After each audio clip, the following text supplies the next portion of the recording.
नंद वंश मगध साम्राज्य का तीसरा वंश है, जिसके संस्थापक महापद्म नंद थे, जिन्हें पुराणों में महापद एकराट कहा गया है और महाबोधि वंश में इन्हें उग्रसेन भी कहा गया है। इसका शासन 344 ईसा पूर्व से लेकर 334 ईसा पूर्व तक रहा।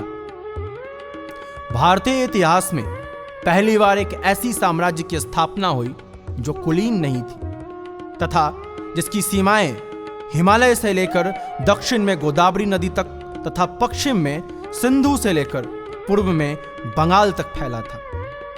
यह साम्राज्य वस्तुतः राज्यों या सामंतों का शिथिल संघ ना होकर बल्कि किसी शक्तिशाली राजा बल के सम्मुख नतमस्तक होते थे। यह एक महापद एकराट की छत्र छाया में अखंड राजतंत्र था, जिसके पास अपार सैन्य बल, धन बल और जनबल था।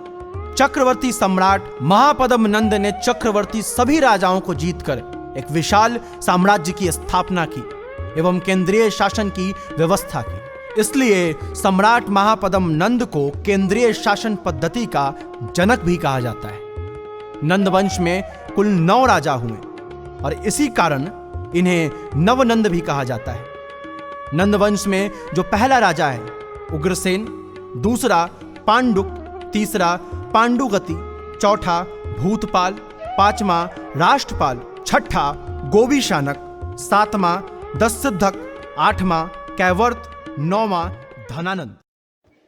उग्रसेन को पुराणों में महापद्म नंद कहा गया है। शेष 8 उसी के पुत्र थे।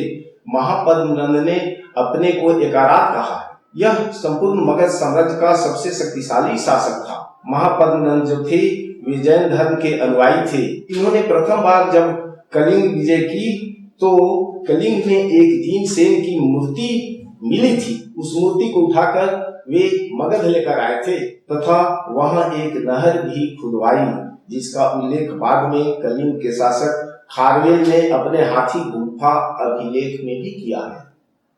अब हम बात करते हैं नंद वंश के अंतिम शासक धनानंद के बारे में। धनानंद धन का अत्यंत लोभी था। उसने समस्त छोटी छोटी वस्तुओं पर भी अधिक से अधिक कर लगाया था, जिसके कारण जनता में धनानंद को लेकर घृणा तथा असंतोष का माहौल व्याप्त था। इसका लाभ चंद्रगुप्त मौर्य ने उठाकर चाणक्य की मदद से इसकी हत्या कर मौर्य वंश की स्थापना की। मौर्य वंश को जानने से पहले हम चलते हैं चाणक्य की जीवन शैली की ओर कि चाणक्य ने कैसे अपनी कूटनीति से धनानंद को पराजित कर चंद्रगुप्त मौर्य को मगध साम्राज्य का शासक बनाया।